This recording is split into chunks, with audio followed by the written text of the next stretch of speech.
All right. All right, everybody. All right, everybody. Welcome on back. We're here. We're here. Thank you, everyone, for being here. Thank you, everyone, for taking the time to be here. I know everyone's got a very busy schedule, so I appreciate the fact that everyone is taking time out of their day to join us today.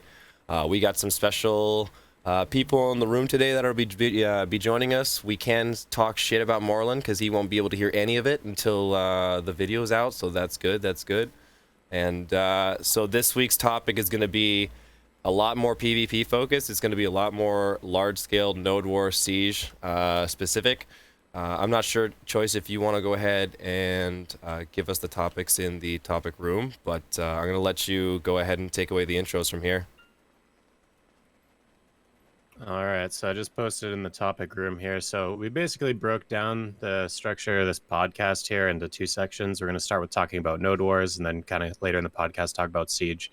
But I kind of went around. I got some feedback from some of the people in the Siege community and the Node War community about things that they'd like to hear talked about. And so we're going to be talking about changes that we'd like to see, and maybe issues that we've found within Node Wars, just on a very broad scale. And we're going to jump between the two topics, but overall it's going to start off with Node Wars here. So the first question we had, and something that I think maybe a lot of us that like participate in Node Wars and stuff like that could maybe kind of feel the same sort of sentiment. Do we think that there's too many nodes in the game? So the general question is, if you guys, do you ever have problems with getting a fight organically? When you place on a node, do you find that there's a lot of snipes? Like, what does the EU community feel? And like, what from the NA side, what do you guys feel as well? That's a fucking awesome question. I'm not one who places on nodes, so I feel like I don't really have a very small opinion on this. I feel like the fights that I've been involved in, every now and again we get the snipes, but other than that, I look forward to just having a good fight, and that's kind of all I have on that. I think they definitely need to reduce the amount of nodes and condense it a little more. It's the population's not what it used to be, and the competitiveness isn't what it used to be as well, right? Like the fact that we can drop on 100-man node and we'll fight two towers, right? No people, is kind of a joke, right? So the 100-man T4 node is supposed to be the biggest node in the game. We're not getting any fights on. That to me is ridiculous, and it definitely needs to change. How about from like the EU side, Namiko and Anfield? Have you guys found nodes? On the T3, T4, usually it runs with the same way. Like, you'll either fight really, really strong guilds, or you'll usually fight a snipe. But on the T1, T2s, they're usually completely jam-packed. Like, might just be the EU siege scene, the EU Node War scene right now. But obviously we have a lot of T2 and T3 guilds in general, and a truck ton of T1s. Like, almost every T1 has like 8 to 9 forts usually built on them, and T2s are usually between like 3 and 8. So we don't really... I think maybe the amount of nodes that people are going for, or like people are focusing EU more on T2 and T3, and that could be why. It could be a lot different to NA. I'm not quite sure what the NA Node War scene is like, so... But we don't really get many people. Yeah, we don't get many people who build on like T4s really. You either get snipe guilds, or like if someone wants to build for the money or something like that. But other than that, it's like tier 3 where the fights are, and tier 2 are usually where the fights are as well. And then tier 1 are just like the massive guilds zerging each other. So that's just from my personal experience. It's funny, right? Because we'll have our T4 node or whatever we do, and I'll have time to go around and look at all the other node wars. So I'll rock up on like the T1 nodes or the T2 nodes, and they're having a blast, right? Like all these little guilds having a blast. But like, how are the siege guilds not having any competitive fights, or very minimal competitive fights on the T4 nodes? I don't know. They really need to work on that. Yeah, I mean, we've got like siege guilds. I don't know if it's the same in NA, but on EU we have siege guild building on T2 and like T3, and they're like completely obliterating people. Because at the moment we have this thing where we have T1 guilds that are all roughly the same levels of strength, and then you move up one tier, and it's like a completely brand new world. Like there's no like step up section towards it, and that's the problem we have right now. Okay, so I think that segues nice into the next question. In order to facilitate like more competition in nodes, do you think that the reward should be increased? Because it kind of sounds like from what you were saying, the siege guilds are not placing on higher tier nodes, probably because they just don't find that it's really worth it to build on a T4. They'd rather go down and stomp a lower tier guild just to get a fight. So do you think that maybe we could talk about the rewards of node wars, and do we think that should be scaled up? Should it be scaled much harder as you get, or much higher as you go higher in tier? Like, what are your guys' thoughts? So personally, I feel like as you scale the reward, it slowly turns into siege, right? Where castle buff is so valuable.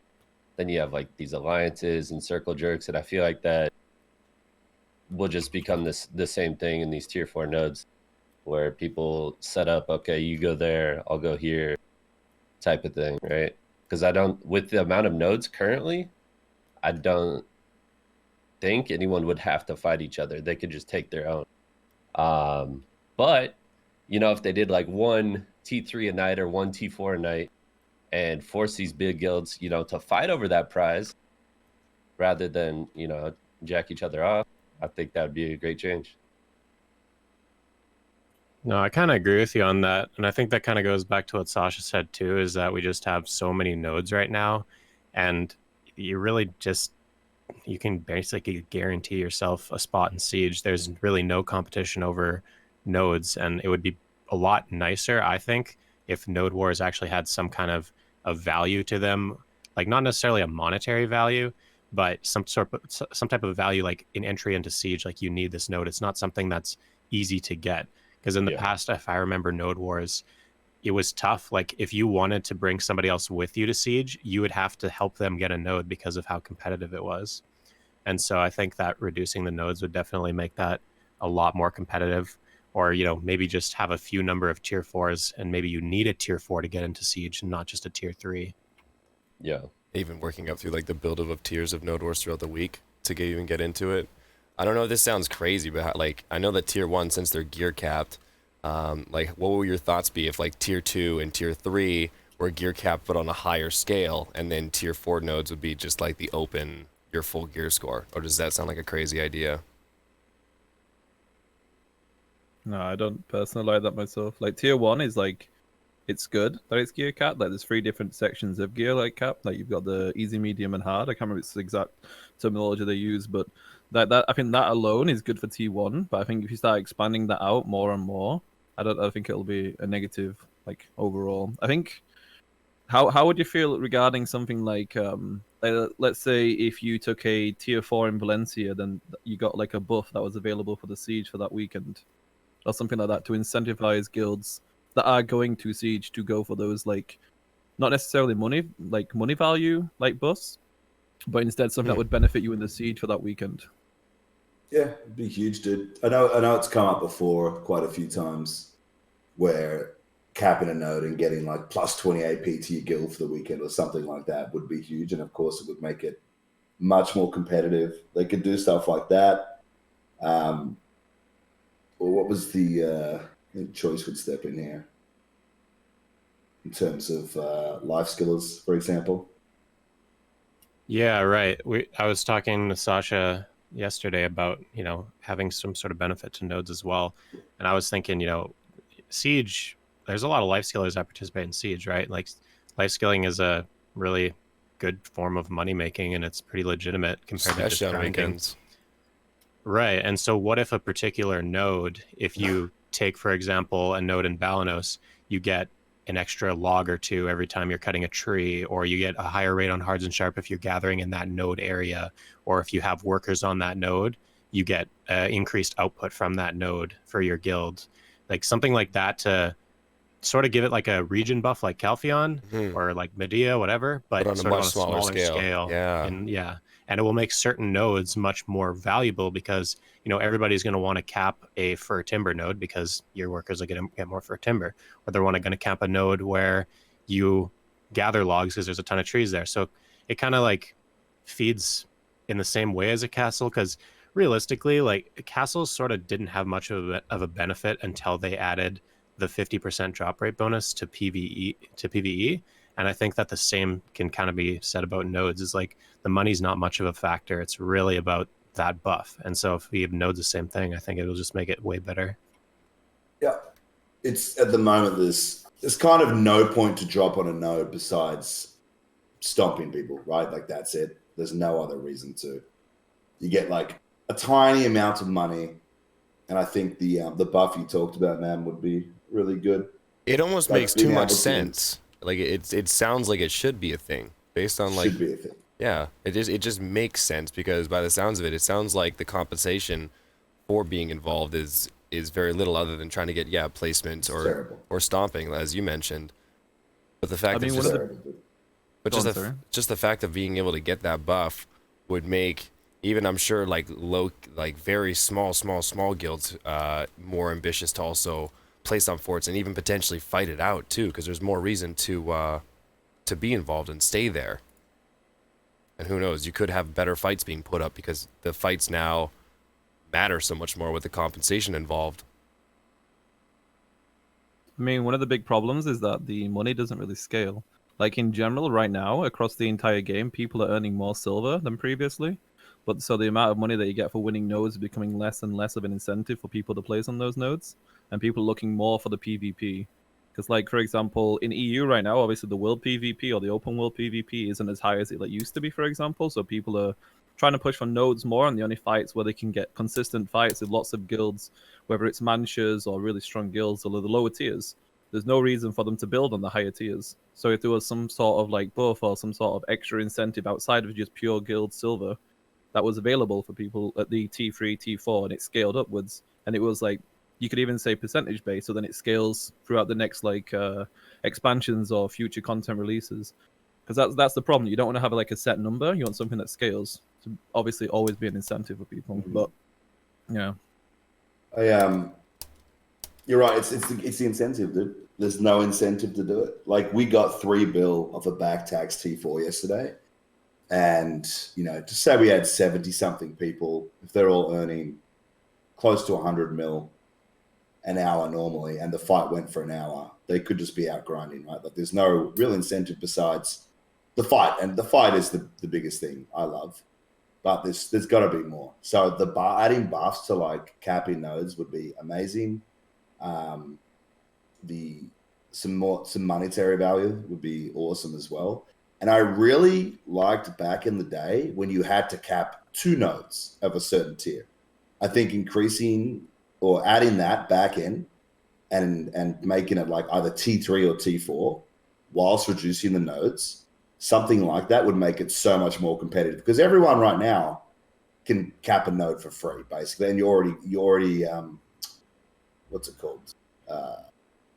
Let's say registered for Siege, or what is it called? I can't even. yeah, think you're of it. eligible for Siege basically. Eligible for Siege, right? Sure. So at the moment, it's a joke. It used to be like, okay, wow, we're going to go to Siege. I know Vert is talking about allies and jacking each other off and that, but that's part of the game. Like having allies and stuff and having some of the huge fights like that are massive. And like, just say you've got your nodes and then your ally, there's like 1 day left and your ally doesn't have, like they've only got 1 of the 2 nodes and it's like the Friday or something, right? Like you want to try and cap them a node and try and help them, right, to be able to get them in Siege. Otherwise, you're fucked, right? So that's that. I don't know if I can say that, but I did, whatever. So that sort of stuff was like made it competitive and made it really interesting and made it really fun. So I think all the topics that have been brought up are like massive and should really be looked at 100%.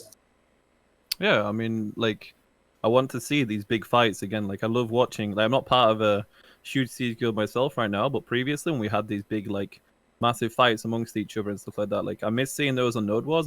It's, like, sad to only see them really in Siege every so often.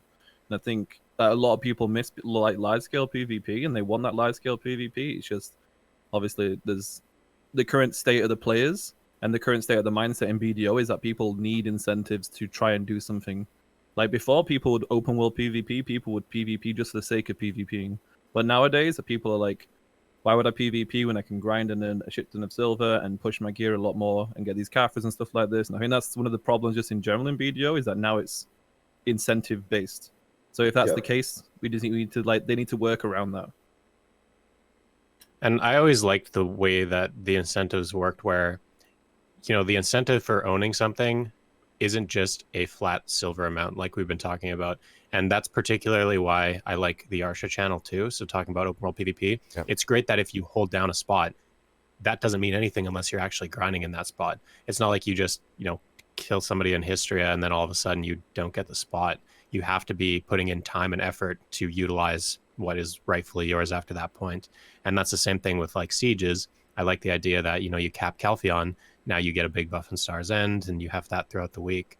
And so I really do agree with a lot of you guys saying that, maybe it's just not a silver reward thing that we need to be looking at. It needs to be something that's a passive throughout that week that you have to actually work towards and utilize.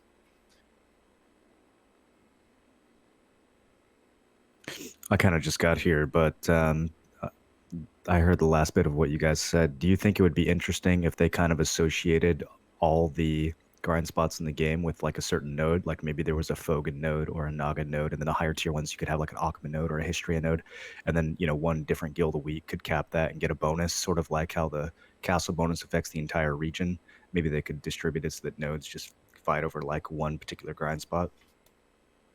Yeah, that would be interesting. Like that, you could also spread it across the tiers as well and make each tier more desirable, as like, depending on what that buff is. And even if like the buff like scaled differently too, like when you say like a certain grind spot, it could be even depending on the tier of node, it could be like a small like from 5 to 10 to 15 to 20, and then when you go for the region like the in Siege, then Siege giving you 50. I think different tiers of even compensation would be interesting to see. That'd be interesting, right? Because node wars are kind of like this. There's some kind of practice, but then they're not at the same time because the mechanics are so different. The strategy is so different. The first 20 minutes is just grinding your face into things, right? And so it'd be interesting because there's all these node war guilds that don't really participate, or don't have an opportunity to get these rewards, or even Balanus and Serendia guilds. So just individual grind spots for some sort of benefit, on those specific nodes, whatever they may be, is that's actually a really good idea. It just it makes too much sense. It does make a lot of sense, but then you kind of brought it up, Tim. Would that make Balanos and Serendia not like desirable at all? Because they're now already not, man. It already is in a sense. So like when we talk about like earlier with the life skill buff and something like that, that's the kind of stuff that would, I feel like, make it more desirable, because those are places that people would go out. Not necessarily the best place to like chop trees, but I definitely think there'd be a lot more reconsideration in the sense of if that was the applicable compensation. In that kind of, go ahead, Joyce. Sorry. I was just going to say, like, I know they're not desirable. I think it would make it even less desirable if you could cap an Aukman node. Why would you ever take Balanos and Serendia? You can't get a node when you own a region. And so maybe people would like be on Balanos Serendia. They don't even want the region because they know that they can go cap a Histria node or try to cap a whatever node for that grind buff, right? So they shouldn't do Aukman or Histria, right? I agree. But I think this kind of dovetails into the innate siege scene and what we saw last week, right? Where these castle fights are like just so scripted to the T, right? And I think it's really, I'm really interested, because I skipped the podcast and stuff last week, obviously, but if I can hijack this for a second, I'm really interested in, please do, what we all think about Siege as a whole and how it's kind of. We're gonna get into that because I know you're just coming into the little bit of the middle of it. Right now we're on Node War topic. And then if you take a look at the podcast, it's cool. If you take a look at the podcast topic room, we're going to lead into exactly what you want to bring up. Perfect. So the only thing I'm going to say right now is let's hold off on that for now, and then we'll come back to that for you. Okay, so to just keep on moving along the node topic, I guess the next one we'll talk about is, do we think that snipes on nodes are currently a problem? And sort of the solution that I was thinking, and maybe you guys can comment on it, is should the cost of node placement be front loaded on the tower instead of the annexes? Because right now the tower costs nothing. Placing a snipe is nothing. But what's really cost money is, the flame towers, the supply depots, all that stuff. And so placing a snipe is really easy. Building a base is not, but snipes don't build bases. They build just the tower. So what do you guys think? Is snipes like a big problem in the game right now? How would your solutions be to that? Can I just... Please. So I miss having to build my base. I miss having to get people to send workers. Like, I loved the new system at first, right? You just place the fort, you're done. That's it. But then it brought up all this stuff where people can rip at the last minute and place in another region or this, or same with nodes, right? Same situation. I miss having to build your fort, and I think like, or your whatever. I think that should be something like that should be reintroduced, because snipes are just waiting, then they'll place. Right? Our guilds are dodging, right? They'll wait, then they'll place somewhere here. But having to build your fort where it takes time, I feel like bringing something like that back into it would calm that down a little bit.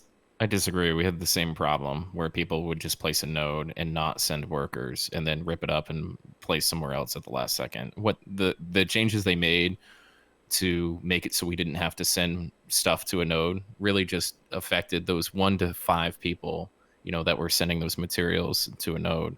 So I think front loading, like Choice was saying, is a really great idea, right? Where if you don't build a node, because snipes have always been a problem from the very beginning of this game. Snipes have always been a problem. You just get completely cucked, right? You think you're going to get this 1v4 fight or something. You guys are looking to frag out, and then you show up and it's just, nobody. It's absolutely nobody.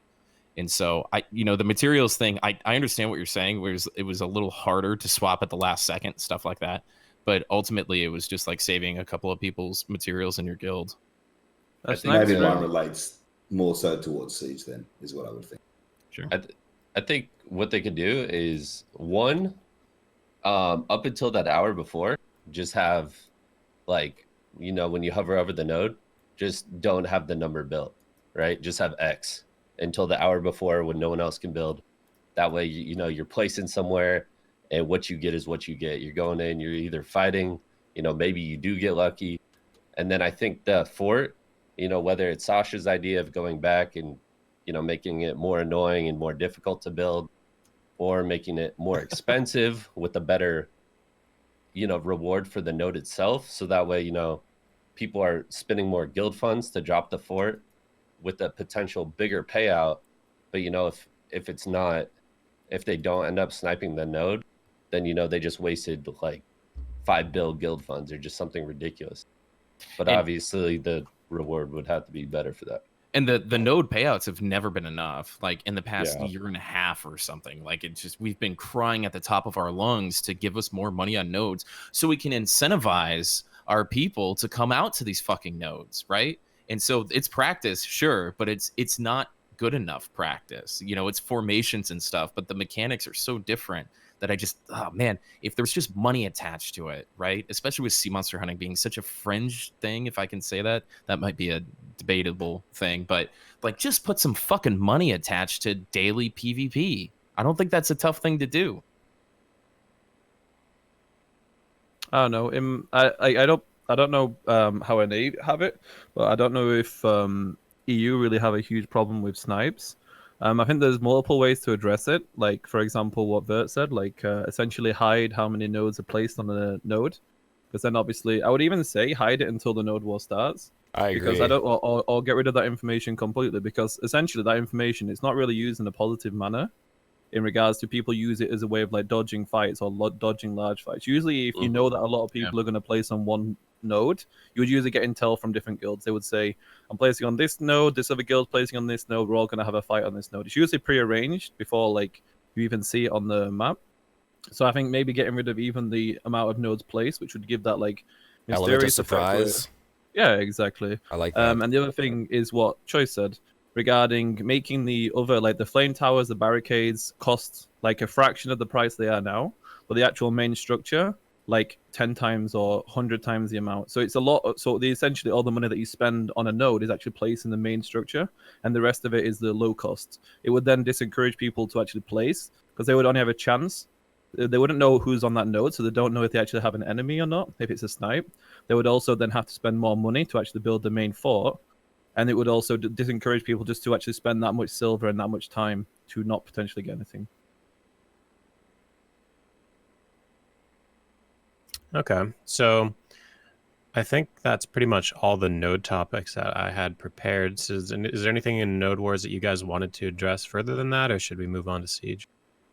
I think I just like the idea of like a different route of compensation. I really enjoy hearing the idea of not revealing who's placing on the fort, letting with the element of surprise, because I feel like that's kind of how the fight should be. Like you almost shouldn't know who you're going to be going up against, and that I feel like that leaves it to be potentially more rewarding and exciting for lo and behold, if you get a good fight as well, and even if someone gets obliterated, but if you attach like the element of surprise, I guess, in favor with a compensation in a way in the Node War Siege and a smaller tier of PvP in the sense that throughout the week that makes sense. I think it's going to create those more ambitious fights, leave that tension for the potential excitement of having a good fight and giving people a reason to put up their best fight, and even if they go die trying. But I know I'm sure you guys have run into this a handful of times when you run into somebody, it's this whatever, they they know they're gonna lose and they just back off because there's just no point. There's no point of even like playing it out. My question is, how would you guys feel like if even there was like a small compensation for people fighting out and like potentially even losing, but the compensation or reward of that would be on a drastically smaller scale? Or does that sound like a crazy idea? Promote sniping again. I see. Yeah. Okay. I think everything we've talked about is all stuff that would help naturally sort of separate people into their tiers again, right? Mm-hmm. Which I think is what really needs to happen. It makes sense. I think all three of the things that we talked about, not revealing how many people are built, increased compensation, and then increased amount of overhead to get into the node war. I think all three of those things need to happen. And then we'd see, some, the tier 1 node war changes were fun and cool and stuff because a lot of, retired Siege people wanted to like frag out on tier 1s or whatever. And it kind of alienated some of the newer players. But I still think that there needs to be changes because it's got to be tough to be a node war guild. All of us are kind of in a Siege guild here, right? And so we kind of see node wars as this fringe little thing where we practice and stuff. But there's a huge amount of people that only node war. And it's got to be frustrating, it's frustrating for, us Siege players too, just to try to find a good fight, on a weekday. And I think it's one of the biggest problems that this game has tried to fix, but not really been able to find anything successful. So I think doing those three things at the same time would shake it up at least, right? We also talked about condensing the nodes, like just reducing the nodes, right? There's just way too many. And there's not enough guilds. And that kind of rolls into my problem with Siege too, right? So, right, and that kind of segues really nicely into like the next topic of, is it too easy to qualify for Siege? And the reason that topic comes up is because we have 5 different node war regions, right? We got Balanus, Calphion, Serendia, Medea, and Valencia. They all have node wars every single day except on Saturdays, and there's like 2 to 4 tier 3 or 4 nodes. Any one of those qualify you for Siege. And there's really only like 12, 15 guilds that participate in Siege regularly, maybe 20, whatever. That's like twice as many nodes as there are Siege guilds. And so it's no wonder that we're not getting fights, because there's so much opportunity to get into Siege that as soon as that one guild caps that one node, now they're ready to go. They don't really need to fight anymore. And so perhaps, do you guys think that we should go back to a system where we need 2 nodes to qualify for Siege? Or do you guys even think it's too easy to qualify? What is your thoughts? There's 15, 16 guilds to answer that question. I just went to the NA Siege podcast, and we moderate that pretty closely on who like is regularly qualifying or at least recently qualifying for Siege. And there's 16 guilds that currently are kind of identified. The last 3 are newcomers. So, 13 like staples, including Hehe XD kind of falling apart here. So 16 total and about 13 staples. I think it's too easy to qualify. Like I said before, I think if you increase the amount of nodes and the tier of node that you need to get to qualify for Siege, it's going to bring back a lot of content during the week and into Siege, right?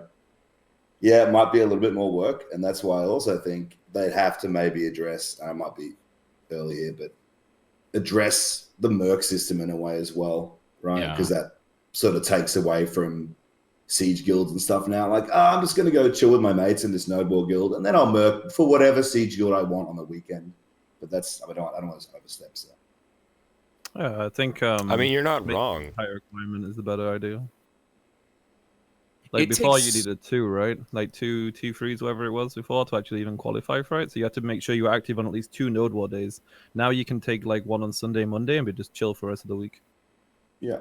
It takes so much away from running a siege guild to be able to just fill in the gaps, right? So, you know, the OG kind of guild leader here going like, you know how much longer my guild could have lasted if I could have just piled 20 or 30 mercs in to fill in the gaps when I was having an off week or a bad political thing or whatever the case is. The merc system is crazy to me. It's just absolutely crazy. It doesn't make any sense. It doesn't make any sense to me. I mean, the merc system is the reason why EU Siege right now is, in regards to guild identity, is basically dead. Like, the Siege itself is more alive now than, like, previously. We don't have, really guilds sitting on, like, castles like Valencia or anything anymore, but the mercs essentially control the EU Siege scene right now. So it's a huge problem. That's super sad. Yeah. Yeah. And it Like, we have reduces guilds. the content for siege Yeah, guilds, yeah. right? Like, there's just no content there because Daryl comes in on the weekend. Yes, because, like, Really for comes in every example, second. if you're defending a castle, you can't take mercs, right? But then obviously someone who's attacking you can take some of the strongest mercs on EU, and some of the mercs on EU are like next level disgusting in terms of strength and skill, and they can basically take guilds just like their own little bunch of mercs. They can take it the guild solo. So then obviously those get put into any guild. Like at the moment in EU, if you can make any guild, right? You can make Bob's guild, and you can go to any castle with mercs, and you can take any castle purely Yeah. just by how strong the mercs are in EU. So Ridiculous. I kind of want to direct this at Vert because you and I kind of had the same tenure in Xbox, right, man? I feel like PC is kind of moving towards, NAPC is kind of moving towards the same problems that Xbox was showing when we were both active in Xbox, where like there just really isn't enough guilds, right? And so we're seeing all these kind of, you can't take a castle without a script. You just can't. Like everybody kind of knows what's going on. Everybody knows who's going to win. Maybe there's a little scrap on Serendia, or this guild can't find a place this week, or whatever the case is. But, I think what Vertex did this past week was really interesting for good and bad reasons, right? Just kind of fuck the script. Let's just do whatever kind of thing. But also, Man, what an entertaining story that shit made. Yeah, for sure.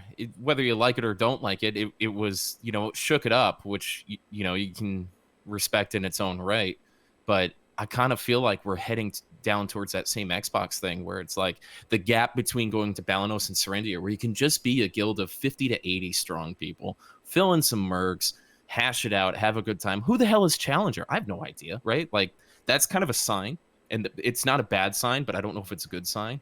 And then the gap between that and trying to figure out your way into a castle, or even into the fight of a castle in a meaningful way, is just so insurmountable in my mind that I feel like that's the real problem. That's the real challenge. Is Balanus and Serendia, sure, they're sieges, they're the training wheels, they're all that kind of stuff, but there's no real reward for it, right? Nobody gives a shit about Balanus and Serendia.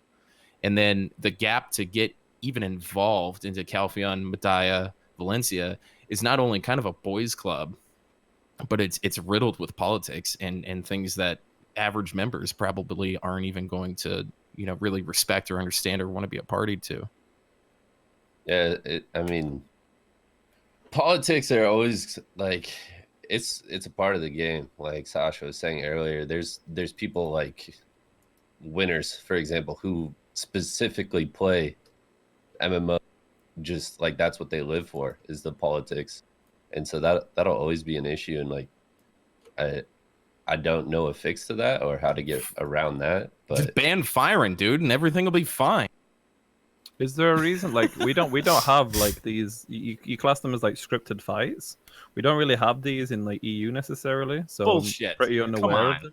Really? No, we don't have these. You guys don't have guilds to script with. That's the thing. Exactly. That we Oh, have okay. mercs. So we don't have those. Wow. So us being too controlled is probably the problem, and you guys not having enough organization is your. But that's interesting. Wow, polar opposites. Let's Can I- bounce around that. Can I just say, I feel like so I like Balanus and Serendia for me was some of the funnest fights I've ever had in the Six scene, right? because it's not scripted, right? No. It's Hang on. for Let like. him feel the Okay, man I'll let finish. you finish. Hold on. I Yeah, can... but Go ahead. unbelievable. Wow. Go ahead. Wow. Go ahead. Drama So already? what I will say with that is I think there's lots of things involved. So like I think the Merc system's bad for all of it, but I also like what you're saying, Tim, is like things are scripted and like whatever else in the castle regions. And I almost feel like the guilds that should, and hopefully they don't get, actually I don't care if they get offended, to be honest. The guilds that should be more balanus Serendia are literally just skipping it, right? And they can come straight to the castle regions, right? Like they don't even need to. And it's like I've had people or ask us like, yo, we'll come, or just tell us, we'll come there, but we get the castle. I'm like, what? Who are you again? Do you know what I mean? I feel like these guilds are just literally skipping regions when and they're just completely missing out because, yeah, for me, Balanus Serendia were the funnest regions. Maybe just because there's no castle, I don't know. But they were fun. They were awesome. They were really fun. And the guilds are just skipping them. So I really want to see them come back. They need to definitely bring that back. That could be an interesting change. What if like the winner of a region in Calpheon, Medaya, and Valencia, like you get the region buff or whatever and the money, but you don't actually go in the castle. Like the next week it's just a free for all again. And that's I think that'll lead into That kind of later waters stuff for down sure as Siege. well. So I think more to the point is Balanos and Serendia are not desirable enough, even with the money increase. What's Balanos and Serendia? 10, 15 bills, something like that. What it's always been, with the increased economy. Right. So I was, you may have heard of it. I was a leader of a guild that played in Balanos and Serendia and it was the reward was good enough because the game's population was so high to where people would just hit M and go, okay, who's the top 5 guilds? And right, whoever was on Balanos and Serendia was one of them. I'm sure there's still that to some sort of degree, but it just isn't enough, right? So a guild like Vertex, if they're rebuilding and have a merge and all this kind of stuff, and they have to slide off to Serendia for 1 week, was it a fun fight? Sure. Was it productive? Probably not. In the competition that Vertex had was not even close, just not even close, because everybody that has a guild that's worth anything, ostensibly, wants to be in those 3 regions. And then it's worth it in most cases with these grind buffs to make sure that there's some sort of script or understanding or deal or alliance. And the alliance fights aren't bad and the script isn't terrible, but it gets fucking old, right? It just gets fucking old. And so it'd be great if there was 5 territories instead of 3. Right, the idea of the dropping Medaya and Calpheon versus Valencia, that whole thing was just some fever dream that I'm really glad didn't come to fruition. But as funny as it may be coming from me, I'd love to see Balanos and Serendia have some sort of buff to it, so there could be a little more action. To Sasha's point, right, to the glory days where Balanos and Serendia on the podcast would take just as much time or more time than the castle regions, because it was a fun fight with a bunch of people really enjoying and learning the game, and that's been lost in the past 6 months. 100%. Is there what you're saying right now though is it's kind of one of the problems that we have in BDO PvP right now, is that you're asking for an incentive for other areas, and in my opinion, you should just go to Balanos and Serendia to fight. Balanos and Serendia are the entry gates to Siege. They're the places that guilds that aren't strong enough to siege a castle or don't want to siege a castle, because sieging a castle is not fun, especially in a 1v1 kind of situation. In those situations, those guilds are the ones that would build on Balanos and Serendia, the more open fights. Balanos and Serendia is essentially like a big node war. So in my honest opinion, I don't think adding extra incentives would make them more desirable necessarily, because I don't think we should necessarily go 100% into incentives. It should be down to PvP. There should be no reason why people don't want to build on Serendia. Just because you're a weaker guild, It doesn't necessarily mean that the area is less in terms of That's a really fun idea to have, right? It's altruistic is what that is. The reality of the situation on NA is there is not enough players to populate really good fights on Balanos and Serendia. It's some tier 2 to 3 guilds, or some node war guilds, right, that just show up and scrap it out, and it's not really a fight. Even at that, there really isn't, especially with XD disbanding. There really the haste is gone. Like all these guilds that could have maybe gone there, it's just open season. And as much as I'd love to say that that's going to create opportunities for these other guilds to come in and create opportunities for great PvP, it's just not the case.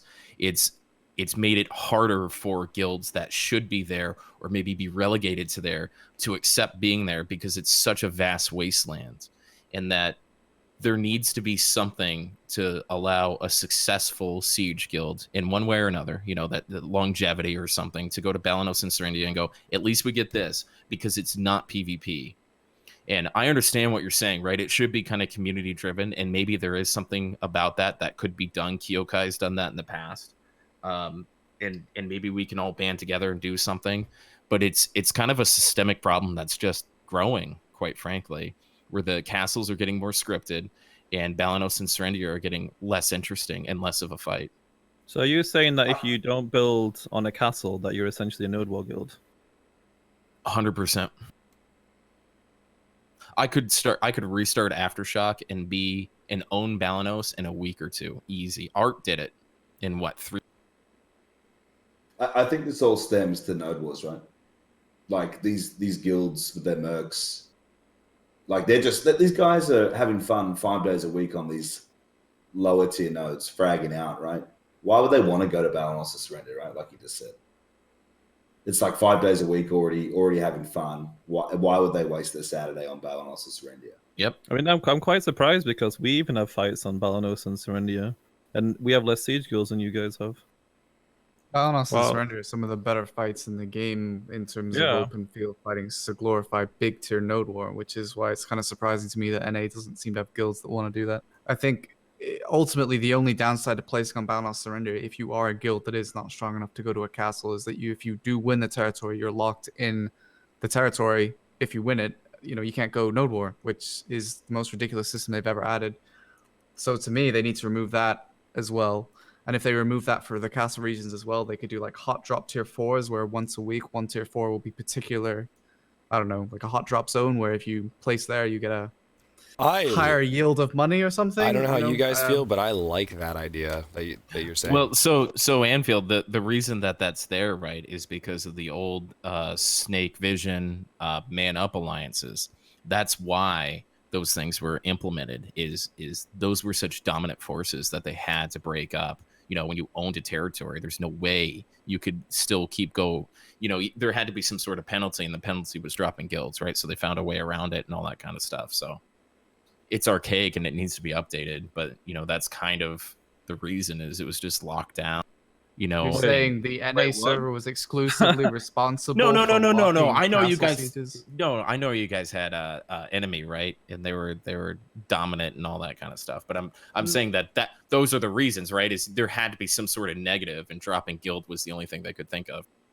But I don't understand. Enemy and Sovereign would have been fighting on tier 4 nodes anyway. I mean, they dropped guilds to fight on tier 4 nodes. They weren't taking fights away from tier 2 guilds that were trying to place on tier 2. They were placing on the tier 4 nodes like they were supposed to do. Oh, our guys fight each other. Our guys were dropping on tier 4 nodes to make sure their allies got it, so they could block out the map, so they could keep holding the territories that their main. It was just a big cuck fest. It was disgusting. So would the better solution be like you have to take 2 tier 3 nodes or 1 tier 4 to go to Siege or something? Well, we got the cooldown, the apprentice system just a little too late. I think the apprentice system fixed a little. No, the apprentice system is garbage. What do you mean? Yeah, the apprentice system is the worst introduction they've ever introduced into BDO. It's for sea monster hunting. It was nothing to do with Node Wars. But it created more problems than it fixed, but it did fix a couple of problems. What problems did it fix? Copping for payouts. No, that was the sea monster hunting thing. They've nerfed sea monster hunting. They're even nerfing it again with the RAM nerf. Sea monster hunting right now is completely irrelevant. You can buy costumes and make more money than you would if you were like getting payouts on sea monster hunting. The apprentice system right now is one of the worst systems in the game. It stops people swapping from node war guilds. It stops people like encouraged to go to other node war guilds. So if you're in a guild right now, and let's say, for example, you want to join this new node war guild, you can't merc for 2 weeks. You are not going to join another guild because you're in this apprentice state where you can't do shit for 2 weeks. It's such a retarded system.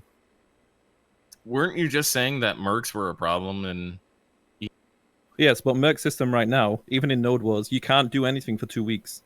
Like, what is the need to have that right now when sea monster hunting isn't a problem anymore. It isn't a problem because of the apprentice system. No, it's not a problem because they've nerfed it, and they're nerfing it again with the ram nerf. Well, they capped the payouts anyway, so Yeah, and the payouts got capped. It was still a problem with the capped payouts. I don't love the apprentice system, but I think it probably does. It created some problems, right? But I don't know. That's a big topic that I want to. It's a whole other topic because I've got a lot to contribute on this, but I feel like as soon as I do, it's going to go down a completely different route of conversation. So my question then to Sasha would be, if you could place on nodes while also owning a castle, would there be a possibility, depending if they had to limit tier 4 nodes or not, that you end up fighting Snake or someone like that throughout the week? Or No, there's no possibility of ever fighting Snake because they place on Saturday and Sunday, and they don't do anything else throughout the week once they get their first node, and they just murk out after that. So fighting the entire guild as a whole would be pretty much impossible because they wouldn't just go and do it. So adding this extra more than one node requirement for Siege would encourage them to place on more than one, right? So you're more than likely to see them again throughout the week. Yeah. Okay, well, it kind of sounds like, have we really come to a clear opinion amongst ourselves? Like, what do we think about the merc system and owning a territory? Because I personally am kind of in favor of that. I feel like maybe that there's a couple problems that Tim was stating in Balanus and Serendia, and the EU, you guys were saying that it's supposed to be a scrap, it's supposed to be about fighting, and that's pretty much what it is. But if you're going and scrapping on Balanus and Serendia, why would you only want to scrap 1 day a week if you own that region and now you're stuck? Why wouldn't you intentionally not want that region so you can scrap the other 6 days of the week? And so I feel like you have to, even if it's just Balanus, Serendia where you can merc out if you own those two, or admittedly, I'd like to see it in all regions. Why not? Like, why not? Why punish a PvP guild for PvPing and winning a region if they want to PvP the rest of the 6 days of the week? Yeah, I mean, I'm still in favor of the old system we had before. You would take a region, then you would drop your guild and jump into your Node War guild, and then there would be constant fights. Because right now, for example, there's 5 regions. If those 5 regions are owned by 5 different guilds, that's 5 guilds that are locked out from PvP. That created a little history lesson, right? Just real quick before we cap this off. When that was the case, I was running a guild that was actively trying to break up the man up thing, right? And so I was against that before I was with it, right? I was just trying to pick a side. And you're trying to get a tier 3 or tier 4 node back in those days was really difficult because it just turned into this gang. You're either with us or you're against us kind of thing. And so this is a double-edged sword top to bottom, right? And so just going back to the old ways will not fix things. It'll create the greed that used to exist. And that I think the siege scene, I think the biggest problem with the siege scene is that it's just hard to incentivize these stronger node war guilds to get into actual siege because being locked into Balanus and Serendia doesn't pay. It's not good. It isn't what it was 12 to 24 months ago. And no, so, it's just about being locked. That's why guilds don't go for Right. those regions as much, because you're locked for a week. Like I said, so if you're able to get out of that lock or not be locked as hard, then be able to do other PvP. Like if you're a node war guild and you're node warring 6 days a week, why would you lock yourself for like PvP for 7 days? and then Or 8 days, Valencia whatever, man. is worth way more than it used to be when it was held down by racketry, right? I'm really scared to just go, hey, let's go back to what it was before when it could drop down and do all that stuff. Because that's fucking scary to me. Because I live that life. So maybe if you hold a region, like I'm not a huge fan of the merc system, probably because I can't participate in it, which sucks being the GM. But maybe if a castle guild was able to merc like a couple of times a week or something, right? Or maybe there's a cap on merking. Maybe they could merc out instead of having to drop guild, right? So they still get a little bit of fun during the week. Maybe that's a thing. I mean, Does that make sense? allowing him to merc would be perfectly fine anyway, because you're already capped on how many mercs you can take, right? So you won't burst the full strength of a guild that would drop normally in like previously you would drop your entire guild, right, and bring like an extra 70 or 80 members to another node. Right. But if you had the mercs now, then yeah, I completely agree with that. Allow people to merc freely. So either it could be every day, or you could be capped to like merc out twice or something through the week. Does that like? maybe there's a cap on how many times you could merc. Percentage based on the node or siege. That's kind of been the popular opinion, right? So if it's a 30-man node, you can only take 3 mercs. If it's a 50, you can take 5. If it's siege, you can take 10. Cap the fucking. Mm-hmm. I mean, mercs are capped on node wars right now. It's just siege wars or not. But we're just throwing in, like, if you're in a region, allowing the members to merc out into other node war guilds. Yeah, I think that mercs in siege should be capped to 10 members or something like that, just in general. But I don't see why you would need like a certain set number of days you can merc a week, because again, that's just gonna make people not as interested. I think you should still be able to like merc 6 days and still go for siege, because that's the only way you're gonna bring these guilds. Because some guilds don't care right now with the current merc system in the game. They don't care about sitting on a region. Like most guilds, unless you're specifically wanting like the Valencia buff and you're specifically going to grind for that. But a lot of the people nowadays who are already crazy geared, that Valencia buff isn't as interesting to them, like as to some other people, right?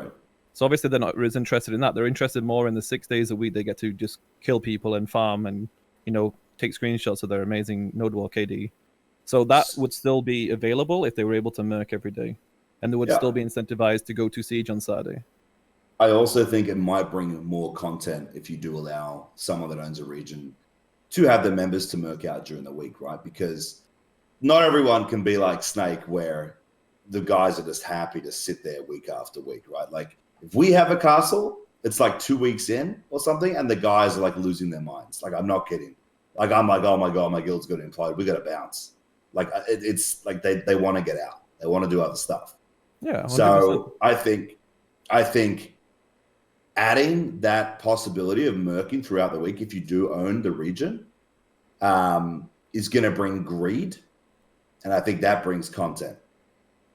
Well, so if there's no negative to you guys just sitting on Valencia, then you guys are going to politic your way into sitting into Valencia as long as you can, because you can merc out and do other shit throughout the week. I think that's an appropriate measure that was learned from years past in the Man Up Vertex. I see what you're saying there. I see what you're saying. And you would like, why wouldn't you do what the best thing for your guild is, right? So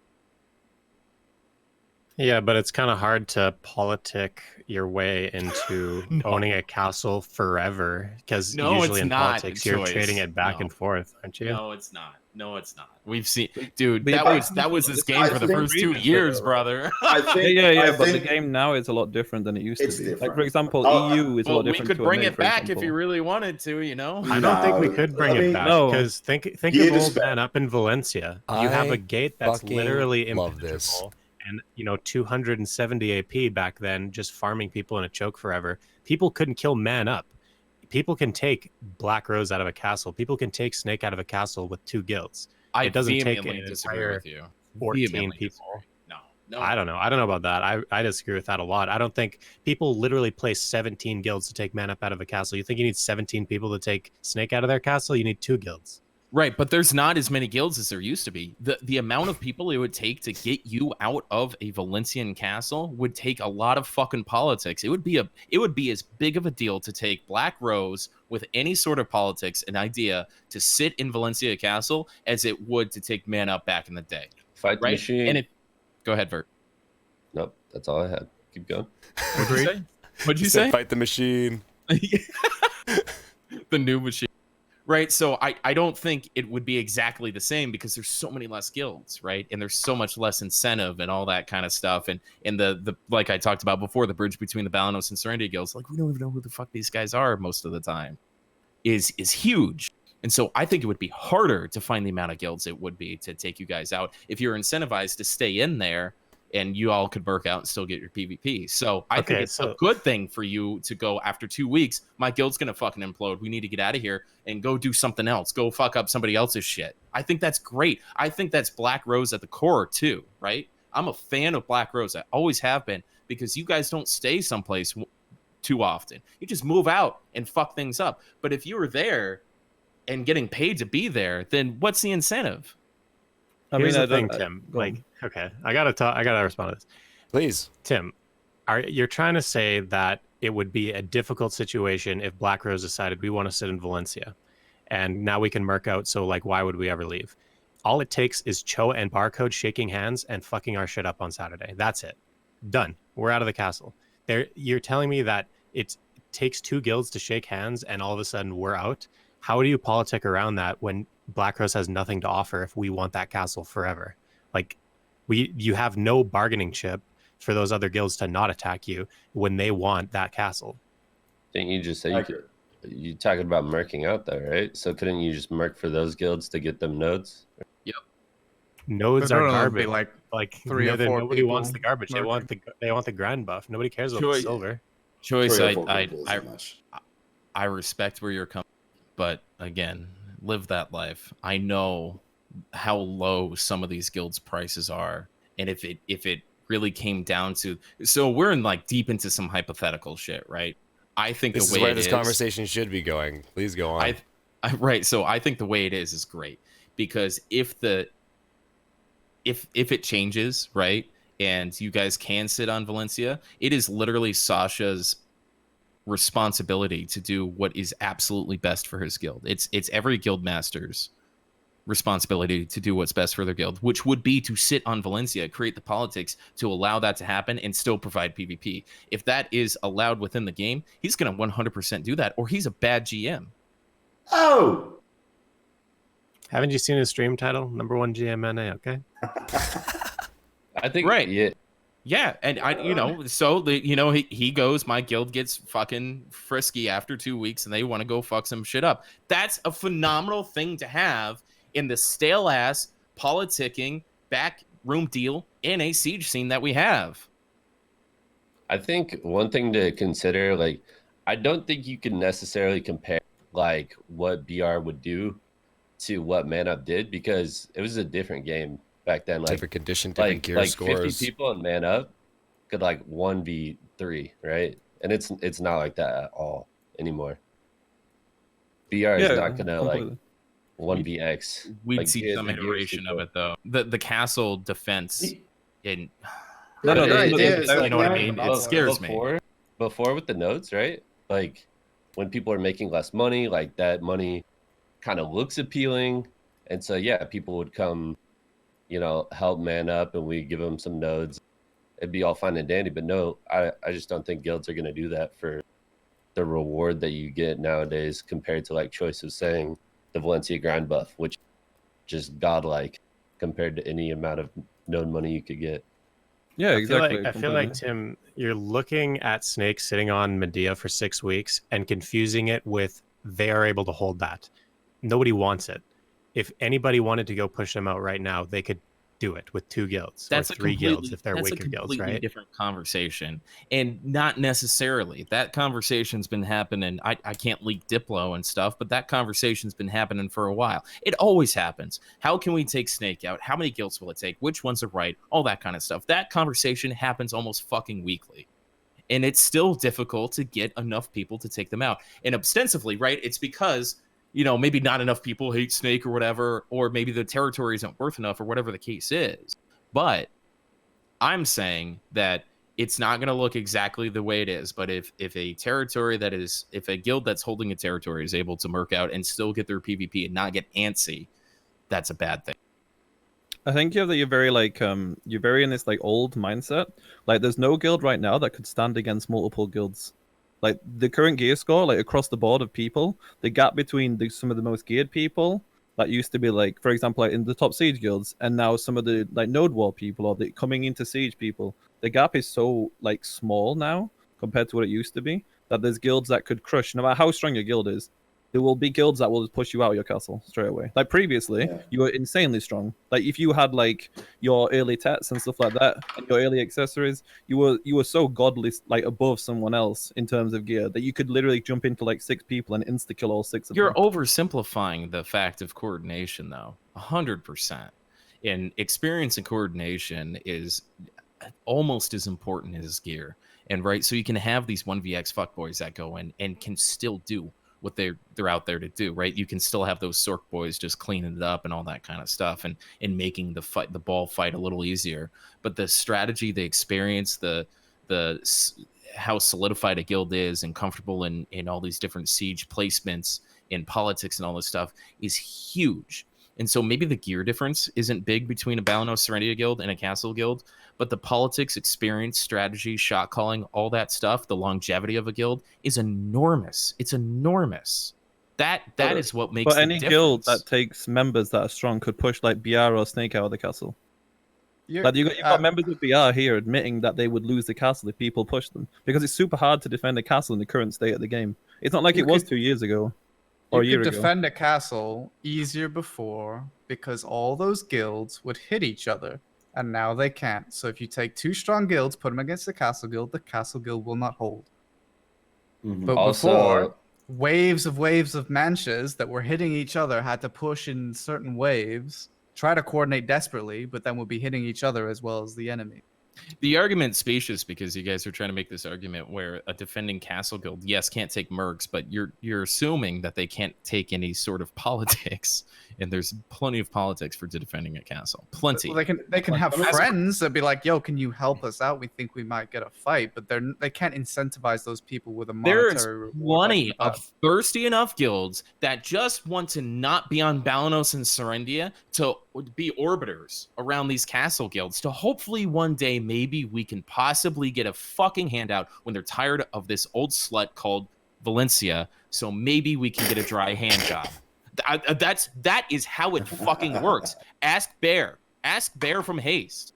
That is what he did, top to bottom, and that's how he justified himself as a castle guild. Sorry, but that's what it was.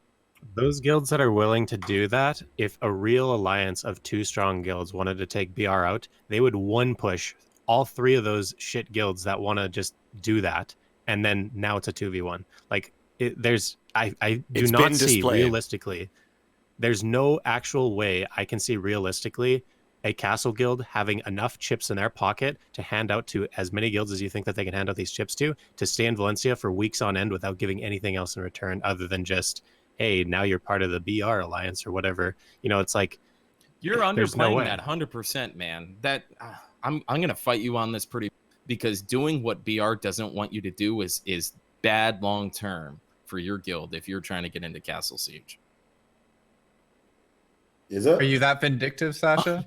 You didn't help us, so we're gonna. Dude, I'm a really nice guy, man. What the That's hell? what I thought, dude. I was like, oh wow, what a nice guy, dude. I'm not even This gonna guy lie. doesn't even play on our server, and he's sucking up, man. I'm not, Jesus Yeah, Christ. I'm not even gonna lie. I had a voice call with Sacha, and I told Sacha that I thought he was a dick of a shot caller. But then when I got to know him, I'm like, bro, you're just such a fucking nice dude. He's like, yeah. It's like he just takes this. I'm sorry, I'm piping in here. Your guild's the one that backstab, not mine. Why are you doing this to me?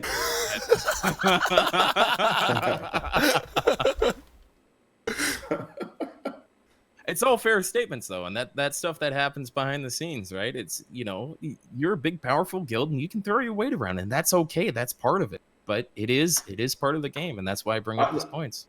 Look, I agree we can throw our weight around, but then, like, for example, people say, if you don't do what we say, you're in trouble, right? Or whatever the fuck you just said. Look at Calfian, dude. Do you think I have any say in Calfian at all? Do you think I have a say in Media? Like, no. Like, Calfian's what? Cho Nation, Bassi, who else we got? Barcode. Man Up, etc. Like, I have no say over there. They can throw their weight around too, right? Like, most of the week, I'm like, oh, like, how, like, I'll be honest, like, we want to fight them, but like, how do we do it organically? How do we try and do that, right? But I don't have any say with them. Maybe Vertex. I don't know. I don't want to go into that. Actually, let's leave that. Yeah, I wasn't any part of that decision making. I'm not trying to like get into that whole thing either. I'm speaking what you can do and what has been done previously. You've thrown your weight around, and that's okay. But you know, if you find yourself in a weak bargaining position against BR, then you're in a weak bargaining position against BR. And if Sasha's bored, you're gonna get fucking pelted. Yeah, I agree. Actually, no, you're right. I'm an asshole. You're completely right. Actually, I've had these smaller guilds. Okay, and I'll say smaller guilds. They come to me, yo, we're coming to your region. We'll help you, but we get the castle first. Or I'm going to the other side. Okay, that's fine. I'm going to farm you there too. It doesn't matter, right? Like that's sort of how that goes. Mm-hmm. Right, but you're oversimplifying. Well, let him finish. I'm oversimplifying it. Finish what you're saying. Finish what you're saying. I'm done. I'm Okay. done. I'm good. I'm good. It's too early. But Tim, go on, please. No, No, I mean please. that's oversimplified. It really is, because that's not always what the case is. Some smaller guild comes up. It's a linchpin. It's when these sides are looking for that extra guild, that extra cannon, that extra elephant, and they know their worth, and then they get shoved, some dog shit deal where they're like 5th or 6th on the territory or something. And Okay. then they get salty about it. And Just, that's fair. And then for them to get hunted or something, or permadecked, or they can't grind, or whatever the case is, that shit happens from you guys all the time. That's not rare. Can you bring up some guilds for me, just so I have some context? Yeah, so you can deck them. Thank you, Vert. Wow. One of the things I want to know is that right now what you're saying is that people can rotate a castle, right? So let's completely ignore about the fact that they can merc for 7 days, for like the entire week essentially. Are guilds right now in NA rotating a castle? Because you said they have the option available, right? So is Valencia right now is it being rotated by guilds? It's not occupied currently. Right. So essentially what you said, like, there's no incentive for them to do it now. So why would there be an incentive when they have mercs? Like, if the merc option is available, because if the option available in NA, if NA was considered like completely politics, and you could make this alliance and you could constantly rotate the Valencia buff around multiple guilds right now, why is it not happening at the moment? I see where you're coming from, Namiko, and even though I support the merc system, I need to shut that down. BR left because we couldn't node war. So if we could merc, we probably wouldn't have left. So that is what Tim is saying. But Tim is also saying that we'd never be able to be pushed out, which is not true. We'd get pushed out by two guilds. Well, don't put words on my mouth. I did not say that. I'm not gonna lie. The way you're describing it, you've made it sound like that. I'm saying if you're incentivized and you could still get the PvP day to day, I think BR would find a way to make sure that they were in Valencia as often as possible.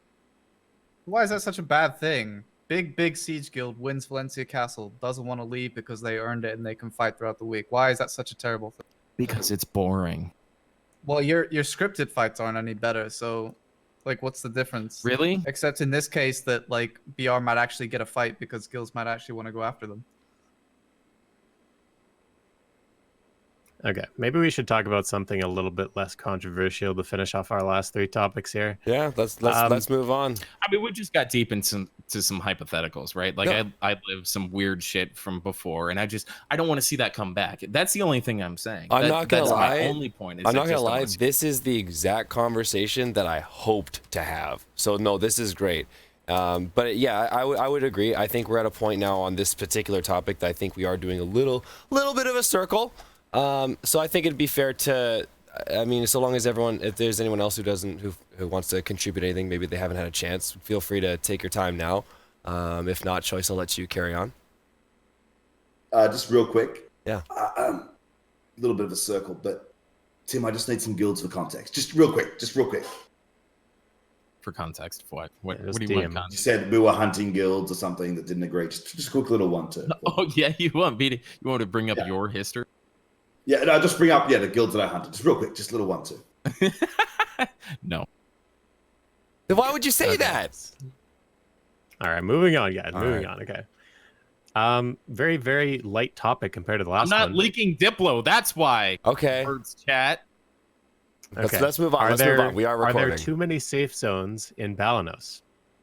Yes, I feel like 100%. in Yes. Balanos, Yes. a Yes. lot of the problems with how you Yes. fight in Balanos is pussyfooting around in a safe zone and Yes. pushing I out and then back fucking into a safe zone. hate that shit so much. Don't ever here's the- change Balanos. Here's the thing too. Like even if like during the siege they just removed safe zones from everywhere, maybe except for Bailey or something. But there's nothing more annoying than placing a fort and being like, oh, this was just like, fuck, it's so much dick dogging around. Like, okay, guys, like make sure let's all spawn at the same time. Okay, let's all go over here, meet in the safe zone. Okay, everyone's here. Okay, now let's push. And the fort's like fucking 10 feet away from them. And then when they start going down in numbers, they just go back to the safe zone. And you can expect a small push. And it's like, I don't know how you defend that. I don't know how you like develop tactics around that, because you can't bait people out unless you try to get like the 1-2, but even then you're putting yourself at risk by doing that, and it's like having like a perma V almost, and I feel like it's too much of a safeguard.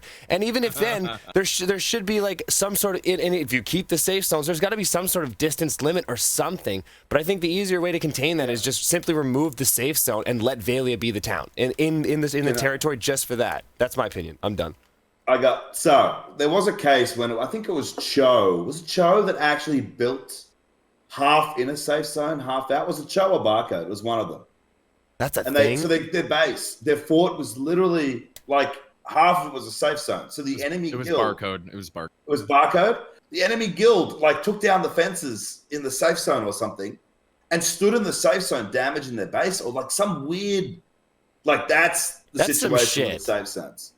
So like, I 100% think there's way too many safe zones in Balanus, or even just for siege, right? Like maybe they just get removed for siege.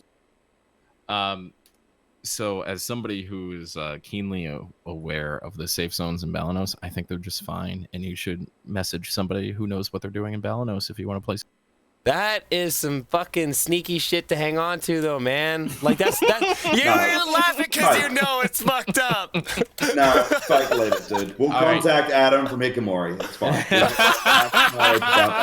It's all You're gonna have to suffer pictures of his. I do know a lot about Balanus, right? I fought on there for a bunch of years.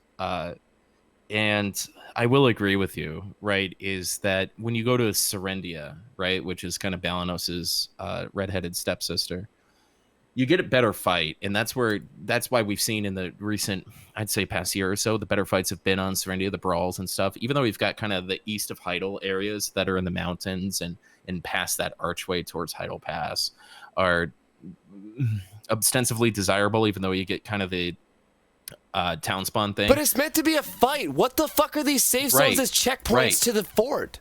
That's what I'm getting at, right? Okay. Is Serendia is easier to just get scraps at. And you've got west of Beg, you've got kind of the very western spot that's almost near, the Delphine Knights. You've got southeast of the, kind of the Heidel Road going over to Calphion. There's so many good places to have really good open field fights. There's not that castle grind spot kind of thing. Where Balanos, not to kind of dox or spill all my secrets on Balanos, is really just kind of south of Kron Castle, east of Kron Castle. If you've got enough allies in the right spot, you can do Goblin Cave. But if you're in the southwest, you're kind of in a bad spot, unless you've got 3 or 4 allies that know the pegs to place. And so Balanos is such tribal knowledge because of the safe zones.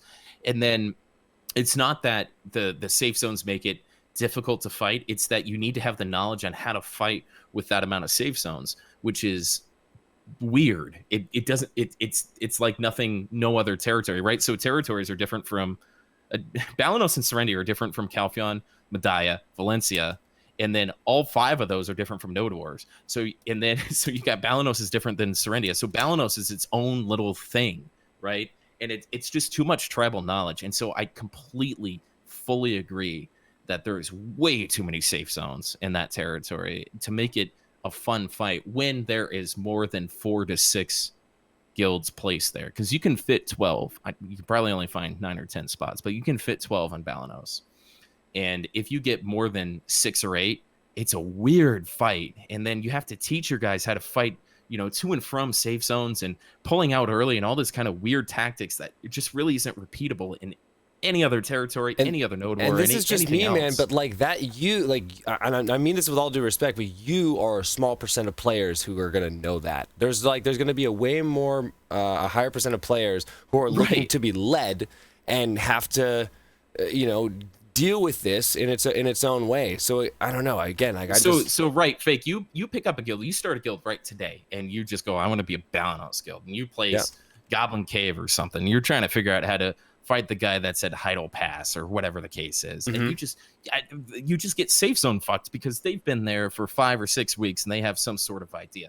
And so for ostensibly the first territory that you want to take a siege guild to fight, it just doesn't make any sense because there's so much tribal knowledge. If anybody there has any experience in fighting in Balanos, you're fucked. Yeah. You're just totally fucked. And so the first territory a new siege guild should go to is Serendia, 100%. Because unless you find somebody that knows about balanus, and that does translate into node wars too. If they had the You get those ability to weird disable node wars PvP safe at zones, world too. bosses, they have the ability to fucking enable PvP in those stupid safe zones. Yeah, all those farms don't need to be safe. Basically, what you're saying is that we should remove safe zones, like TLDR, like Honestly, balanus. well, yeah, I'm for it. From nodes, yeah. Let's Like- remove Balanus and Surrender and start fighting those equal Only sieges castles. in Camisil and Drigan. No, let's let them fight in Cam and Drigan. Imagine noding and Trigan. I think it'd be sick, to be honest. I think it'd be Have you ever fought in the west part of Valencia?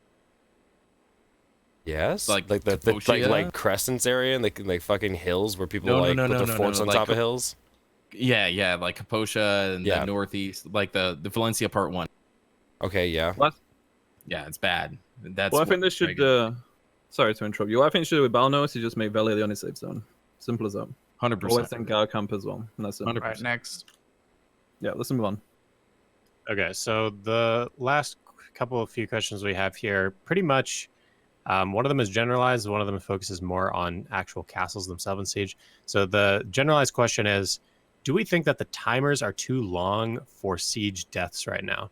To give everybody a bit of context, it used to be where you could spawn basically instantly after dying in a siege, and additionally we had medkits, so if your teammate died you could medkit them and that's an instant spawn. Now there are no medkits and the minutes are immediately 1 minute at the first 30, the first 1 second of siege, minute timer if you die. Is that kind of anti-fun, being dead for such a long period of the entire fight? If you die 30 times you're dead for an entire half an hour. Like, do you guys think that's an issue? Do you feel that not like territory it? might get taken over too quickly, though, if that were to be changed, like, and then scaling with the pace of Node War respawn timers? I think that help. I think it favors the defending if you have lower respawn times and you medkit, because anyone you lose inside the castle, you have the castle protection to medkit those people back up and they're spawning faster.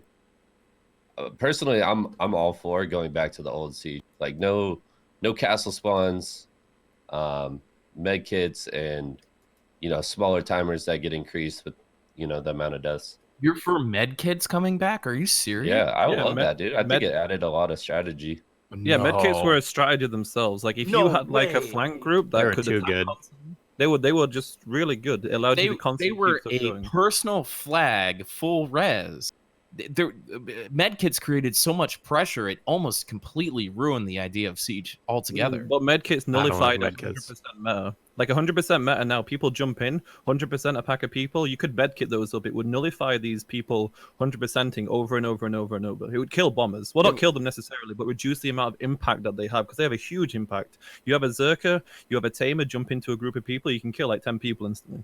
Okay, And so then you push- got then you you got what just medkit bombers. cools down 5 minutes. So what if during siege scenes it's increased to like 10, 15, up to 30 cooldown per? And like let's say that the medkit used towards siege was its own specific item that you used toward. Maybe it was more costly as well. So you have to make a critical decision of if this is even worth to buy. Maybe it costs a chunk of guild funds and stuff in order to go that route of strategy. Like how would you feel about that? No, I just think they added a strategy on their own. Like they were an extra tactic with Node Wars, as in you would Yeah, push I on agree. siege as well. You would push an enemy guild. If you won that fight, you could disengage, res your people back up, start regrouping properly, and then push again. It's faster fights if the guild was able. It was an extra level between your average Node War guild and a more advanced guild, I see. and that counts on siege as well. Think about this though. Think about how much pressure when you're in a 1vx situation as a guild in a node order and you have 2 flags on you, right? How much pressure that is to be able to try to push out and take those flags out. And then every single person has got, a personal flag basically on them. So when they wipe you, they can bring up their 30 people that died and you're dead for a minute, and then they just get all this asset damage on you. It was insane. That was one of the worst additions they've made to this game. What's worse, like having people res or having people spawn inside your fucking castle after they take down a gate? We're going to talk about that later. That's actually part of the next question. Right. Well, that's specious, right? That's we're not lining things I up. just feel like it's one or the other. I don't know. We're Okay, talking about. hold on. We'll get back. I'm gonna pause that. We'll get back in that in just a second. We'll get back to that in just a second because I know that Choice has mentioned this is the last topic, so I'm gonna pause you guys there on just that comment. Okay, so you want me to introduce the next topic here? Please. If it's Okay, I feel does like- anyone else have anything else to say on this? Yeah, I feel like maybe we were focusing really hard on medkits there, but what about the siege timers in general? Do we like Yeah. them being a minute, or do we think that they should, start low and scale higher, kind of like a node war? What is like? I need some more information on that. Yeah, I think 1 minute is too high at the start. Like within like you getting killed like seconds in, and then boom, 1 minute. I think that should be lower, but maybe scale faster, like like a higher pace than Node Wars, for example. Mhm. I completely agree with you. I think Node Wars should have the same timers as Siege. Interesting No, that would perspective. be horrible. Holy I shit! don't- But think of I how cool. don't- Oh man, do you not think that Node Hold Wars on, would hold on. end sooner? Okay, go on, go on, go let on. me finish Sorry, that thought. sorry. You're hitting chords, So- man. I know, man. I know, dude. So my biggest problem with Node Wars is the first 20 minutes is get as much asset damage in as possible. Like the good Node War guilds, they just run horses into you, right? They just dive bomb into you, and they don't give a fuck about KDA. They just want to blow your shit up, right? And I don't think that's fun.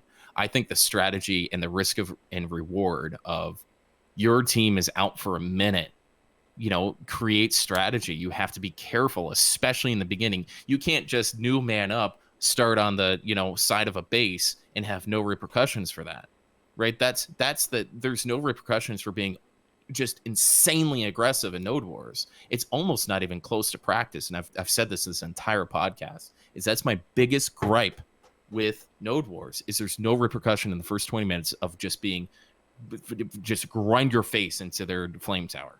But if you add 1 minute res timers, you get more structure damage than you would now. I don't get what your point is, because you're saying that right now in the current Node Wall system is that you push early and you do a ton of structure damage, right? You take out the flame towers, the barricades and shit, and all the recovery centers. But if you add 1 minute res timer, you would do more damage to their base.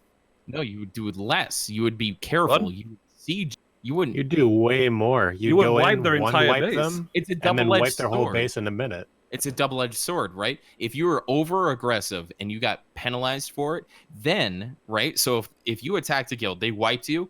That guild would be able to mount an offensive and change the cadence of the fight. As of right now, you can just run your shit in there, get wiped out, and then there's no penalty to it whatsoever. All right, so what if we're in balanus and we're all in the fucking safe zone, and then the timers are a minute long? Right, so we had that conversation. Balanus. I'm sorry, I was just- No. Sorry to interrupt you. I'm really confused by the situation right now. So what you're saying is that you want a minute long death timers, so you would have to play defensive early, because if you don't play defensive early, or you do any kind of scouting, your scouts are dead for 1 minute. Any kind of aggressive push is dead for 1 minute. And if they come to your base and they wipe your they wipe you at your base, you are dead. In 1 minute, you can take an entire base out. And So, most of the base are I'm with you on that too, because I feel like the shorter respawn times is what sets like the first beginning pace of leading into strategy, which leads into those tactical decisions when I'm those not spawn saying a timers get minute. long. No, you did though. So on maybe Node Wars. I It's not the same did. as Siege. Okay, I did say a minute, but maybe the answer is 30 seconds, right? It's something longer than 2 seconds. There's no penalty for just diving your But there shit shouldn't in be for in the 20 beginning. minutes. There shouldn't No, be but in the beginning. this is encouraging guilds to be aggressive within the first 10 seconds, 30 seconds of a fight. Because if you push into an enemy base, while they've got their scouts out, while they're not fully grouping, because at the first start of it, it's all about getting knowledge. It's about like starting to slowly pressure a base, like it would in any kind of like historical age. You would obviously choke a base out by stopping the resources and slowly working them down over But time. 20 minutes before there's any real respawn timer. See, that maybe has maybe any 20 sort of- minutes is too long, but I'm for that, like in a sense, happy hour. Act quick, this, that. Moving in quickly and then taking advantage of time. Is of the what type of essence. sorry to interrupt you. What type of Node Wars are you doing where you spend 20 minutes of just hitting a base? Like, do you get any fights in these kind of Node Wars? Or like, I'm because not doing most- that. The successful Node War guilds do that, right? Yeah, but what examples do you have? Because it's very confusing. Like, what you're saying is like you want to make fights shorter, essentially. No, I want to make them more strategic. I don't want to make them shorter. Just add fences, dude. Just add so you can build fences. There you go. I don't disagree with that either. So if you want to build in a really strategic point, like is it Castle Ruins in Serendia? Is that right? If you want to build up in there, you'd need barricades. But if you want to build open field, like in a plain, maybe you can build a fences, dude. Then you don't have to worry about it. But I see both points. I see like if there's a really whiz witch heavy guild. So just say you have Snake and they're on a node, and they decide to PA dive our base in the beginning, and just say they have 6 PAs. It's probably very, very far off, but just say they have 6 PAs, right? They dive in our base, they PA rotate, they wipe everything. Now they've like got the huge advantage, right? Because they can just PA. That probably leads into PAs and Wizwitch. Anyway, so maybe having fences or something will stop this rush. Maybe they'll. I think Tim's trying to say like maybe guilds will have more of a strategy when approaching a base, right? Like it does. Like I agree and disagree with it all, right? Because I also like the long respawn timers. I do. Because it does create more strategy in the first pushes, but I also like just going ham and having fun. So I'm at a loss. Exactly, Sasha. Exactly. We're at Node Wars right now, Tim. I feel like we have a very good balance between going ham in the first 20 minutes and then having those minute timers later in the Node War and having those pushes matter. And people, it's anti-fun if you die. And you die 30 times and you're dead 30 minutes. I've literally been in sieges where somebody has died 60 times because the siege was 4 hours. The guy was dead for like an hour and a half of those 4 hours. That's not fun. And we can't bring that to Node Wars where there's a long timer at the start either, because I feel like it's a really nice balance we have where it's just an all-out brawl for the first 20 minutes. Timers start getting more serious. People start playing more serious. And it lets those fraggers have fun in the first part of the node, and it also lets the strategy come into play later in the node. And I think we have kind of a nice balance on nodes right now, and that's what I want in Siege. I want to have that fun session where it's just a bloodbath in the first 10-15 minutes, and then it gets down to the nitty-gritty where timers matter. Well, Siege is a different conversation, right, with the timers and stuff. So with Node Wars, and you get guilds like Vixens, they were experts at just whittling you down, and Snake does it too, where they get their crew of people that have a bunch of DP, and they just whittle you down, and they just don't give a shit, and they come back constantly, and they just harass, because by the time you wipe them out, you can't even get to their base. And so maybe saying a minute spawn timers and all that kind of stuff is too much, but it needs to be closer to that, right? Because it takes out, it's just grinding your face against things. But isn't that a problem? I would like to see nodes look more like Siege, right? Whether it's fences, longer spawn timers, maybe they're not as long as Siege, and when it gets to the 2-3 hour time or whatever the case is, but just a little more strategy and a little less how much asset damage and how hard can we put them on the back foot within the first 20 minutes. That's not fun to me. I hear your point, Choice, about being dead all the time, right? Vert's chat is going on about how I'm dead all the time. Got it. Understood. Cool. I hate being dead too. But there's got the strategy of the overall fight has to be interesting, and just running a bunch of corpses into a flame tower in the first 20 minutes is anything but interesting. And put a hole in a different section of the fucking... No, I'm just kidding. Like, when it comes to, like, let's say if what you're saying is this guild, I'm not quite sure who Vixens are, it seems like an NA guild, that they're pushing a base, and they have enough room to respawn and run back to the base and still keep pressuring the base. If they are able to do that, that is the guild who's defending against them's fault. That's not the mechanics of the actual node war. That's that guild not being strong enough to push Vixens out of their base. There is so many node wars where you'll have where a guild will attack you super early. They'll deal structure damage to you, but then you will push them completely out of your base. You'll keep them away from your base. You'll full rebuild or repair, and then you'll start pushing out. It completely depends on the strength of the guild, not the actual mechanics of the node war. Yeah, I would love to see a 1v1 node war. That sounds like a really fun way where you can meet each other after a push like that, meet in the middle, and fight inch after inch for, I had one yesterday. The clash in the middle. I had one yesterday, bro. With high reses, that encourages zerging people too. Because if 2 or 3 guilds are against one guild, you can easily wipe them, and their res timers will be so high that you'll kill the base instantly. And with multiple guilds, obviously the res timer won't matter for them pushing you, but it'll be harder to defend against them. So if you're 1v2, 1v3, you're in a worse situation if the res timers are higher. Okay, so it seems like we got a few opposing opinions on that one, but as if anybody else has any last comments, we only have like one more topic to talk about here. Okay, so moving on to our last topic then, it revolves around castles and the gate system, as well as the spawn system that goes in hand with the gate system. So the first question is, do we think that cannons do too much damage to gates, or should they even be able to do any damage to the gates? And the reason this topic arises is because, at least in NA, we've had situations where we've gotten one tick down on the base, or on the gate, and it got obliterated by cannons in under 30 seconds. And I feel like that is just a little bit too much damage. And so what are your guys' thoughts on cannons and gates? Sounds kind of familiar. I don't know who would have done that before.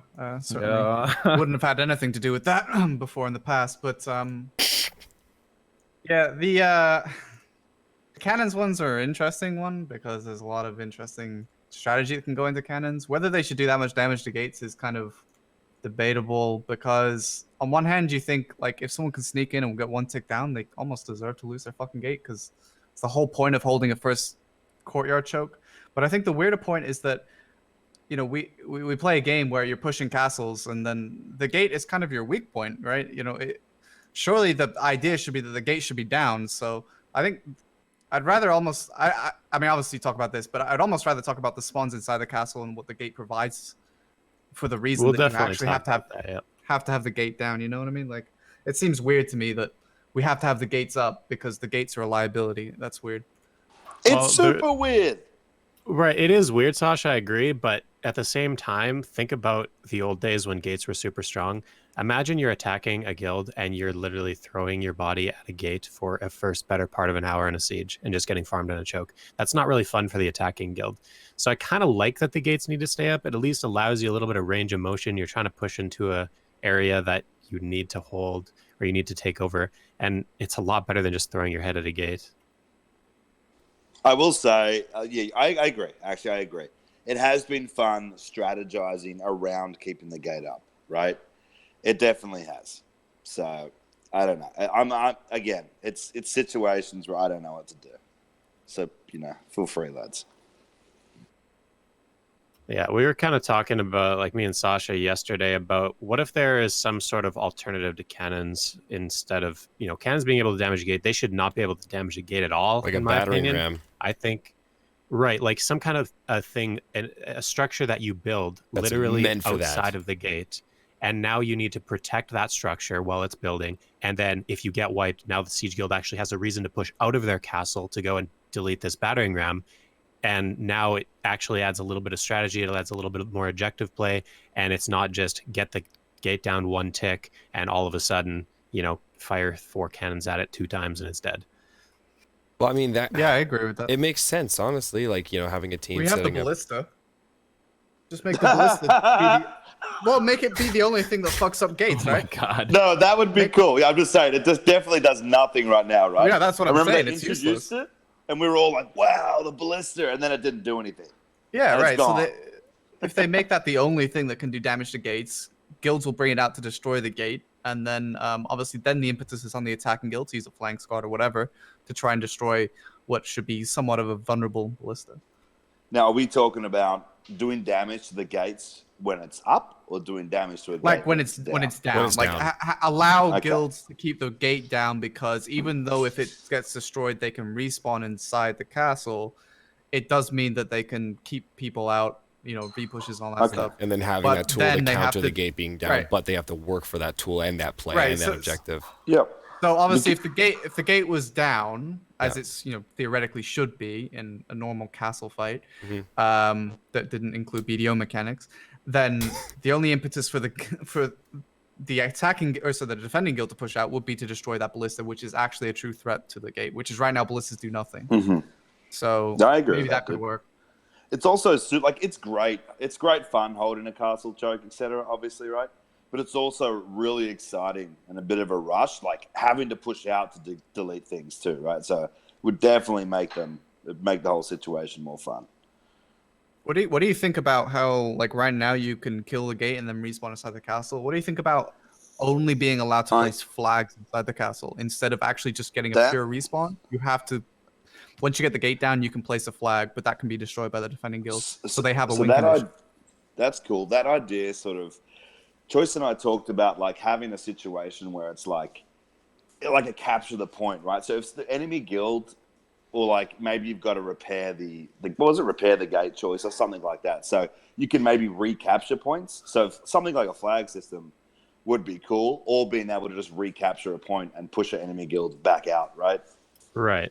And I And it really would- like that idea. Yeah, it's great because It would- I feel like if the gate gets destroyed, you should be able to perhaps repair Spawn. it just like you repair a fort, and then all of a sudden they lose that spawn inside. Yeah. So now there's a new objective where the siege guild is trying to prevent you from getting any Yeah. damage on the people repairing, and it's just I don't know. It should be- creates a lot It's more almost like the back and spawn forth system in like a rather than- payload game when you're delivering a payload in a yeah. sense. Yeah. rather than snowball.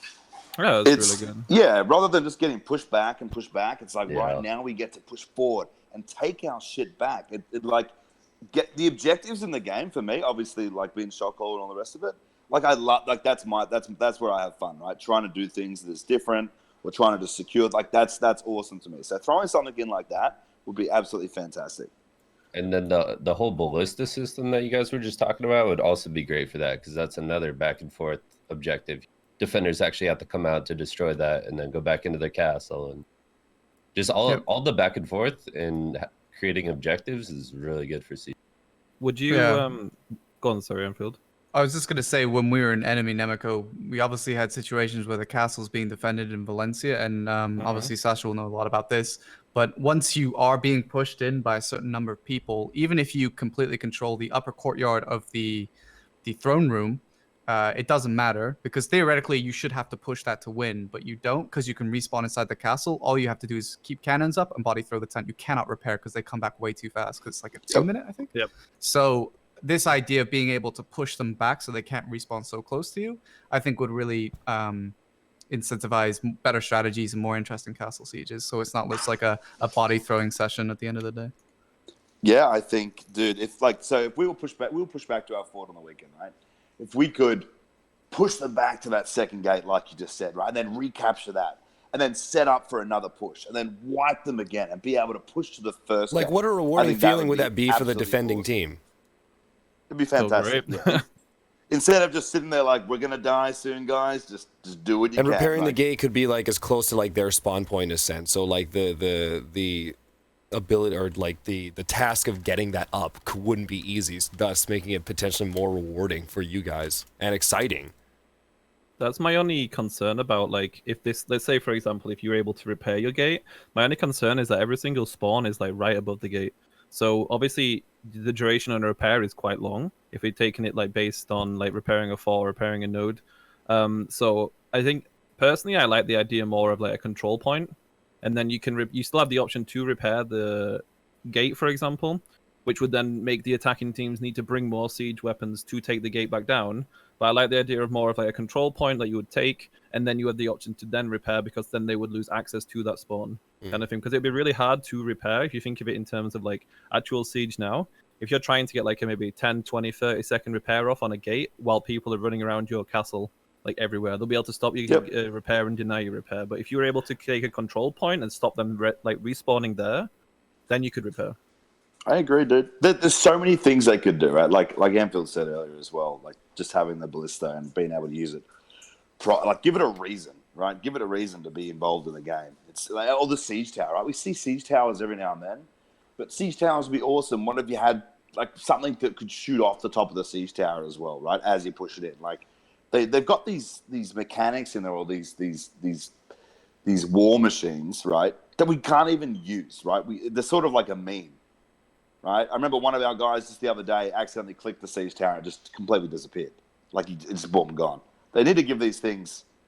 They need to be more serious and an actual concern for the defending guilds, and that they would need to really tie into controlling spawn points and the gates and all that. Like there needs to be reasons for having things, and that it's like this all just is really interesting because we've just talked about.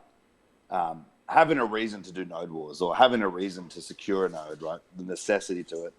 It's the same with this sort of stuff, right? Like there's no reason to have some of these things. Like there's just no necessity. So they really need to rework mechanics on a lot of things in this game at the moment. Ah, completely.